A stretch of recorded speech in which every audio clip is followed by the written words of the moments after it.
Salam dəyərli izləyicilər, hər vaxtınız xeyir olsun. Mən MİQ və sertifikasiya üzrə Azərbaycan dili təlimçisi Qasımova Röya. Bugün də sizlərə say mövzusuna aid olan xüsusi cədvəl sualının izahı ilə gəlmişəm. Gəlin keçək sualımızın izahına. Sualımız belədir. Cədvələ əsasən doğru fikirləri müəyyən edin. Qeyd edim ki, bizə iki cümlə verilmişdir. A cümləsi və B cümləsi. Əvvəlcə gəlin hər iki cümlə ilə yaxından tanış olaq. A cümləsində qeyd olunub ki, 5-ci sinif şagirdləri son dərsdən sonra topu götürüb bizimlə birgə 30-40 dəqiqə futbol oynadılar. B cümləsində deyir ki, bir qədər söhbət etdikdən sonra stolları birləşdirib bir neçə qonağı yerbəyer edə bildik. Baxın, bu bizim cümlələrimiz. İndi gəlin keçək cədvəlin içərisinə. Qeyd edim ki, baxın, cədvəlimiz 3 hissədən ibarətdir. Var birinci hissə, birinci və ikinci xüsusiyyətlər burada yalnız və yalnız A cümləsinə, yəni verilmiş birinci cümləyə aid olmalıdır. Üçüncü, dördüncü xüsusiyyətlər, bunlar verilmiş yalnız və yalnız B cümləsinə aid olmalıdır. Cədvəlin 3-cü xanasında özünü göstərən 5-ci, 6-cı xüsusiyyətlər isə, baxın, ortaq xanada yazıldığı üçün deməli A və B cümləsini birləşdirən ortaq xüsusiyyət olmalıdır. Yəni, onların ortaq cəhəti olmalıdır. Cədvəlimiz aydın oldusa, keçək indi sualımızın izahına. Bizə deyir ki, birinci xüsusiyyətdə kökü say olan düzəltmə say işlənib. Kökü say olan düzəltmə say işlənib. Qeyd edim ki, bizim mövzumuz say mövzusuna aid olduğuna görə gəlin işimizi rahatlaşdırmaq üçün ilk növbədə hər iki cümlə içərisindən sayları özümüz üçün müəyyən edək. 5-ci sinif şagirdləri, baxın, burada 5-ci saydır və qeyd edim ki, sıra saydır. 5-ci sıra saydır. Daha sonra son dərsdən sonra topu götürüb bizimlə birgə 30-40 dəqiqə futbol oynadılar. 30-40 dəqiqə isə qeyri-müəyyən miqdar sayı hesab olunacaq. Aha, mən tapdım. Mənim verilmiş A cümləmdə 2 say işlənib. 5-ci sıra sayı və 30-40 qeyri-müəyyən miqdar sayı. Daha sonra keçirəm ikinci cümləmə, yəni B cümləsinə. Bir qədər söhbət etdikdən sonra stolları birləşdirib bir neçə qonağı yerbəyer edə bildik. Mənim verilmiş B cümləmdə sayım olacaq bir neçə qeyri-müəyyən miqdar sayı. Bəs bu zaman deyirsiniz ki, bəs bir qədər. Qeyd edim ki, burada bir qədər say deyil, olacaq nə? Miqdar zərfi. Çünki bir qədər ifadəsindən sonra söhbət etmək tərkibi feil işlənmişdir.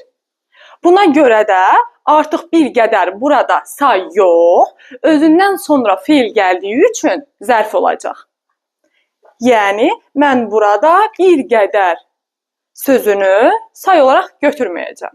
Deməli, A cümləmdə oldu 2 ədəd say, B cümləmdə oldu 1 ədəd say. İndi baxıram. Deyir ki, kökü say olan düzəltmə say işlənib. Bu birinci cümləyə aid olmalıdır. Kökü say olsun, həm də düzəltmə olsun. Birinci cümləmdə 2 ədəd say var. Birincisi 5-ci, ikincisi isə 30-40. Baxın, düzəltmə dediyinə görə mənə burada 30-40 sayı hələ ki lazım deyil. Baxıram 5-ci sayına. Sözün kökü 5, İnci isə leksik şəkilçi, sıra sayının şəkilçisi hesab olunur. Kökü say olsun, bəli, 5 saydı, müəyyən miqdar saydı. İnci şəkilçisi qoşulub və düzəltmə say işlənib.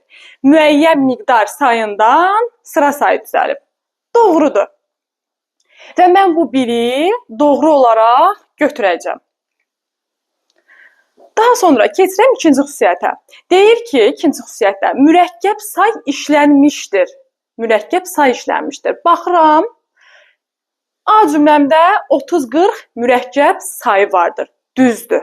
Amma, axı B cümləsində də bir neçə mürəkkəb sayı işlənib.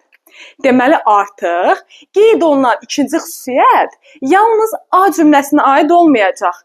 əslində bu ikinci xüsusiyyət onların ortaq cəhəti olmalıydı. Lakin yanlış xanada qeyd olunduğu üçün mən ikinci xüsusiyyəti doğru olaraq götürməyəcəm. Daha sonra keçirəm üçüncü xüsusiyyətə.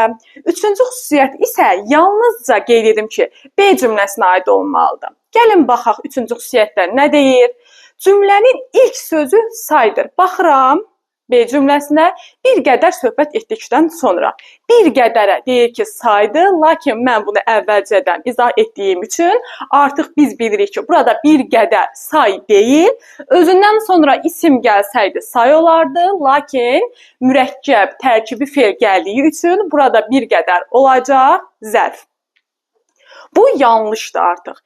Mən bunu doğru olaraq götürməyəcəm. Keçirəm dördüncü xüsusiyyətimə.